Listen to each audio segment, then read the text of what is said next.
ظہر کے بعد کی سنن غیر مؤکدہ کا کیا حکم ہے؟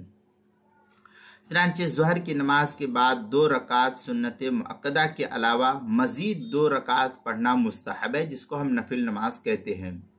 اور اس میں اختیار ہے، چاہے تو 2 رکعت الگ الگ پڑھے یا ایک ہی سلام سے 4 رکعت پڑھے، فضیلت بہر صورت دونوں سے حاصل ہو جائے گی۔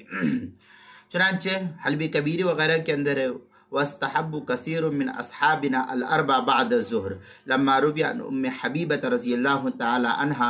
قالت سمعت رسول اللہ صلی اللہ علیہ وسلم من حافظ على 4 رکعات قبل الظہر و4 بعدها حرمہ اللہ علی النار۔ اس طریقے کی روایت جو ہے حلبی کبیری رواہ الخمسہ، حلبی کبیری صفحہ 384، در مختار جو بیروت کا چھپا ہوا نسخہ اس کی دوسری صفحہ 393، ابو داؤد شریف حدیث نمبر 1269، ترمذی شریف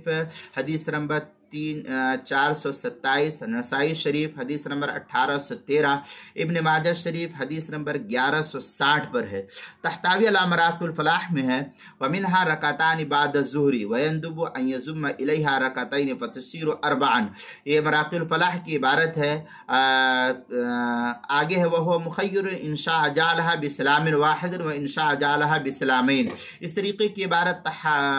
تحتاوی علی مراقب الفلاح جو پرانا چھپا ہوا نسخہ اس کے صفحہ 212، فتاوی شامی جو زکریا بک ڈپو دیوبند کا ہندی نسخہ ہے اس کی دوسری جلد صفحہ 452، کتاب المسائل اس کی پہلی جلد صفحہ 488 پر بھی اس کو نقل کیا گیا ہے۔